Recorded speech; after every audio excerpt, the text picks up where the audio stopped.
Good evening बच्चों, मैं राजीव अवस्थी। हमारे यूट्यूब चैनल मेक लर्निंग और पैशन में आपका बहुत स्वागत है। बच्चों, जैसा कि आप सभी लोग देख रहे हैं, जो हमारे सामने एक चित्र बना हुआ है और यहाँ यहाँ पर एक जो पुस्तक दिखाई गई है, वह पुस्तक है फुलवारी कक्षा 4 की हिंदी की पुस्तक। देख रहे हैं, शिक्षा का अधिकार, सर्व शिक्षा अभियान, सब पढ़ें सब बढ़ें। तो इसी क्रम में हम आपको इस वीडियो में कक्षा 4 की हिंदी की पुस्तक की जो भी पाठ हैं पहले उनका वादन करते हैं, फिर उनके अभ्यास, और अभ्यास के बाद एक दूसरी जो सहायक पुस्तक है जिसको हम बोलते हैं फुलवारी कार्य पुस्तिका, उसके अभ्यास प्रश्न भी आपको हल कराते हैं। तो वीडियो अच्छा लगे चैनल को लाइक और सब्सक्राइब अवश्य करते रहिएगा। और ऐसा ही नहीं है, एकेडमिक के साथ साथ और भी जो कंपटीशन की तैयारी कर रहे हैं वो लोग भी जो बेसिक चीज़ें जानना चाहते हैं वो भी इसमें बताई जाती हैं। तो बने रहिए हमारे साथ और चैनल को लाइक और सब्सक्राइब करना मत भूलिए। जैसे कि आप दूसरी पुस्तक देख रहे हैं, यह है हमारी फुलवारी कार्य पुस्तिका। इसमें आपको अभ्यास करने को दिए जाते हैं बच्चों के लिए, और बच्चे उन पर अभ्यास कार्य करते हैं, रिक्त स्थान भी होता है। तो चलते हैं पहले हम आज के मोटिवेशन पर। देखिए, आज का हमारा जो मोटिवेशन है, आज का जो हमारा मोटिवेशन है वो उसमें देखते हैं आप, कौन बताता है समुंदर का रास्ता नदी को, जिसे मंजिल का जुनून है वो मशवरा नहीं लेते, शुभ प्रभात।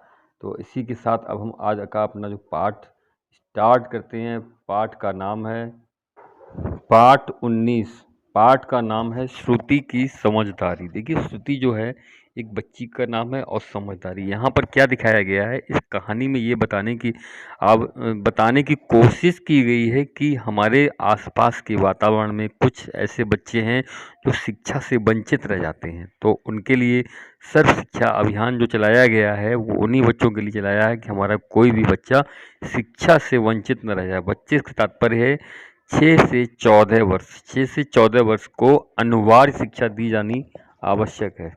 तो 6 से 14 तक की यानी कक्षा 1 से लेकर के कक्षा 8 तक की शिक्षा है वह एक अनिवार्य शिक्षा है। तो उसी शिक्षा में, इसी कड़ी में जोड़ते हुए हम पहले आपको सबसे पहले एक बाल संरक्षण, बाल श्रम निषेध और सर्व शिक्षा अभियान, इन दोनों चीज़ों के बारे में आपको हम पहले बताने की कोशिश। सबसे पहले हम आपको बताते हैं बाल अधिकार। कि संविधान द्वारा बच्चों को प्रदत्त अधिकारों में को बाल अधिकार कहा जाता है। जैसे कि उनको 4 भागों में बांटा गया। ये बाल अधिकार क्या है? एक तो है जीवन जीने का अधिकार, संरक्षण का अधिकार, सहभागिता का अधिकार और विकास का अधिकार। तो यहाँ पर जो बच्चों का विकास है वो शिक्षा से जुड़ा हुआ है। तो अब यहाँ पर जो आपका एक भाग आता है शिक्षा का अधिकार। पहले बाल अधिकार हो गया, अब शिक्षा का अधिकार। शिक्षा के अधिकार में हमने आपको बताया था कि 86वें संविधान संशोधन में यह लागू किया गया था कि हमारे देश में 6 से 14 आयु वर्ग के प्रत्येक बच्चे को निःशुल्क एवं अनिवार्य शिक्षा प्रदान करने के लिए शिक्षा अधिकार अधिनियम 2009 बनाया गया है। यह पूरे देश में अप्रैल 2010 से लागू किया गया है। और इसी में आपका अगला जो है बाल श्रम कानून। बाल श्रम कानून में क्या आता है कि 14 वर्ष से कम आयु के बच्चों को मजदूरी या काम पर रखना संज्ञेय अपराध की श्रेणी में आता है। बाल श्रम अधिनियम निषेध एवं नियमन 1986 14 साल से कम बच्चों की आयु के बच्चों का जीवन जोखिम में डालने वाले व्यवसाय जिन्हें कानून द्वारा निर्धारित की गई सूची में शामिल किया गया है में काम करने से रोकता है। अभी बच्चों के विकास के क्रम में एक और अन्य योजना भी चालू हुई है, जिससे इसका नाम है बेटी बचाओ बेटी पढ़ाओ। इसमें जो है बेटियों को प्रमुख की सुरक्षा और शिक्षा के लिए प्रमुखता दी गई है। तो यह जो कानून है बेटी बचाओ बेटी पढ़ाओ एक योजना है।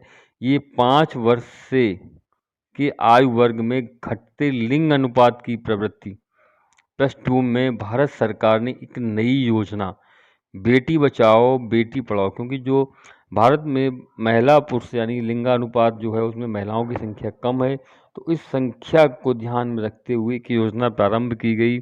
इसका नाम था बेटी बचाओ बेटी पढ़ाओ, शुरू की गई है। और इसका उद्देश्य न केवल लिंग अनुपात में सुधार लाना है बल्कि लड़कियों को शिक्षित करना भी है।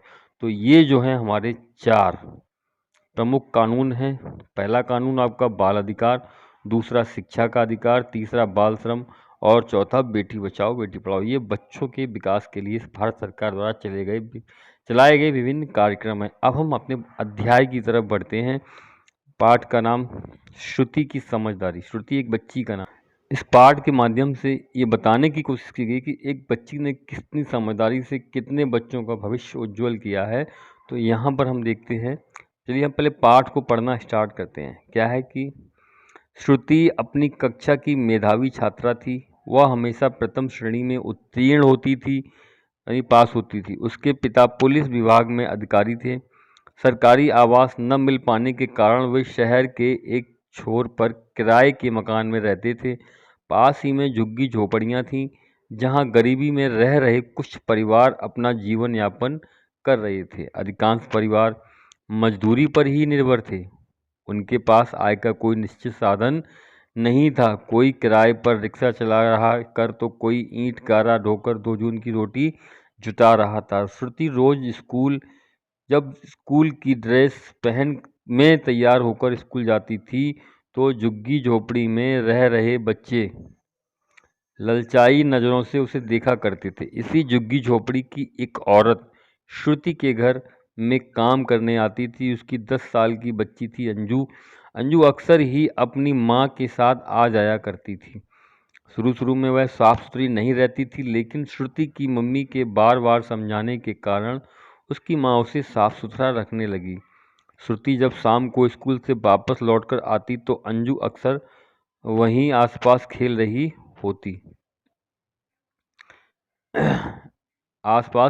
होती। धीरे वह श्रुति के साथ घुल मिल गई। अब दोनों साथ ही खेला करती थीं।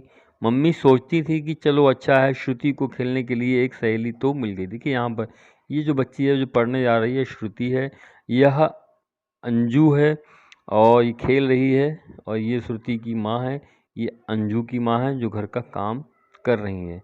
एक दिन श्रुति ने खेल खेल में उससे पूछा, क्या पूछा? तुम स्कूल क्यों नहीं जाती? क्या तुम्हारी इच्छा नहीं होती कि तुम भी पढ़ लिख कर खूब नाम कमाओ? श्रुति के ऐसा पूछने पर अंजू उदास हो गई। उसने उत्तर दिया, हमारे पास इतने पैसे ही नहीं कि माँ बापू मुझे स्कूल भेज सकें। मैं ही क्यों, झुग्गी झोपड़ी का कोई भी बच्चा पढ़ने के लिए स्कूल नहीं जाता है, तो फिर बच्चे क्या करते हैं? श्रुति ने पूछा। काफ़ी छोटे बच्चे तो गली मोहल्ले में दमा चौकड़ी करते रहते हैं और कुछ बड़े बच्चे जो उन्हें काम पर जाना पड़ता है। उसने आगे बताया, शहर में पटाखे बनाने का एक कारखाना है, वहीं पर अधिकतर बच्चे काम के लिए जाते हैं। कभी कभी विस्फोट हो जाने से कुछ बच्चे बुरी तरह से घायल भी हो जाते हैं। सोफिया और राजन ऐसी ही एक दुर्घटना में अपंग हो चुके थे। पटाखे जो दिवाली पर छुटाए जाते हैं, पटाखे बोले जाते हैं, उन पटाखों की फैक्ट्री में बच्चे काम करने जाते हैं और उन बच्चों में सोफिया और राजन एक बार विस्फोट हो गया था, वो घायल और अपंग भी हो गए थे। श्रुति को यह सब जानकर काफ़ी दुख हुआ। पढ़ने की इस उम्र में बच्चों को काम पर जाना पड़ता है और वह भी ऐसे जोखिम भरे काम के लिए। उसे मालूम था कि सरकार ने बाल मजदूरी पर प्रतिबंध लगा रखा है तथा बच्चों की पढ़ाई के लिए मुफ्त व्यवस्था भी कर रखी है। अतः उसने निश्चय किया कि वह इन बच्चों के लिए ज़रूर कुछ करेगी। शाम को पापा के घर आने पर वह उनके पास गई। पापा ने खूब प्यार करते हुए उससे पूछा, क्यों श्रुति बिटिया, क्या कोई विशेष बात है? हाँ पापा जी, आप मेरे लिए एक काम करेंगे?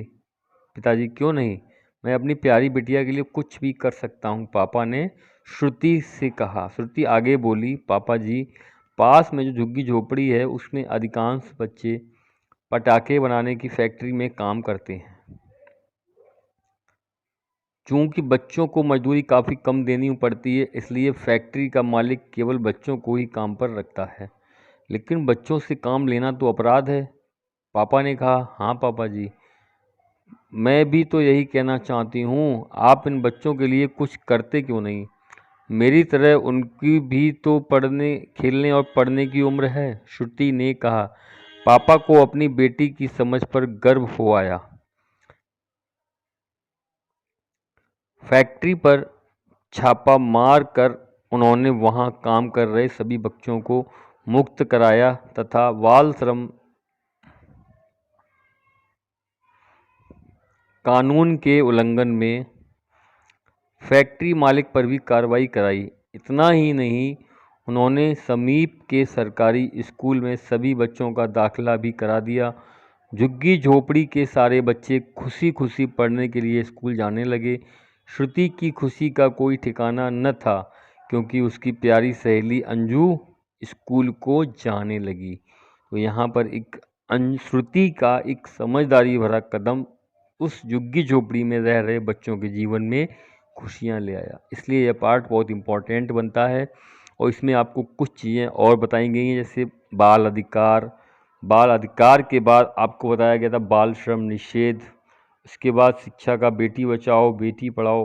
तो ये सारी चीज़ें जो बताई गई थी ये हमारे लिए बहुत काम की आवश्यक। अगर आपको अपने आसपास कहीं किस तरह से कोई बच्चा इस तरह से प्रताड़ित होते दिख रहा हो तो आप उसको ज़रूर कुछ ना अपने देने की कोशिश करें और कोशिश करें कि उस बच्चे का भी भविष्य उज्जवल हो सके। तो अब प्रश्नोत्तर की तरफ चलते हैं। बोध प्रश्न, इनका आपको अर्थ समझना होता है। जैसे कि पहला प्रश्न है यहाँ पर, श्रुति के घर के आसपास करीब लोग रोजी रोटी के लिए काम करते थे।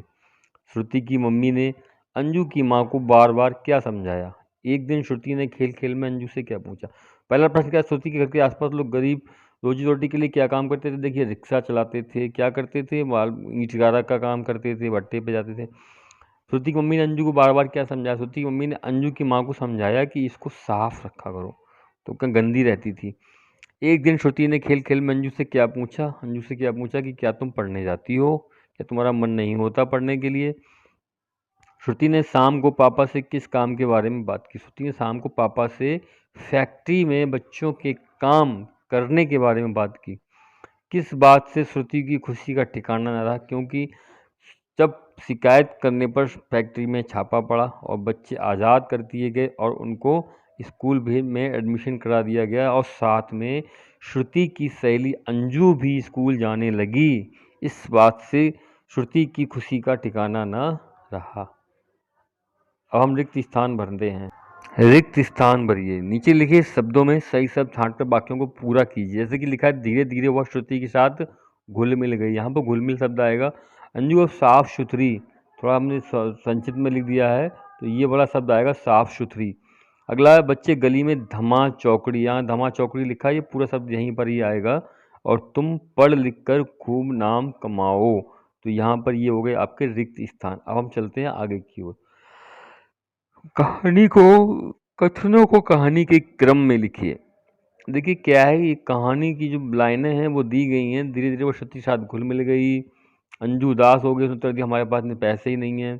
श्रुति जब स्कूल से लौट के आती तो अंजू आसपास खेल रही होती। मम्मी सोचती चलो अच्छा, श्रुति खेलने के लिए एक सहेली मिल गई। यहाँ पे है, देखिए सबसे पहले तो इसमें यही आएगा कि जब वो श्रुति के साथ आती थी या मम्मी, तो पहला तो ये होगा कि सबसे पहला यही होगा आपको, धीरे धीरे वह श्रुति के साथ घुल मिल गई। फिर क्या हुआ, श्रुति जब स्कूल से आती थी तो वह खेलती हुई मिलती थी। ये नंबर 2 हो गया आपका, ये नंबर 1 हो गया।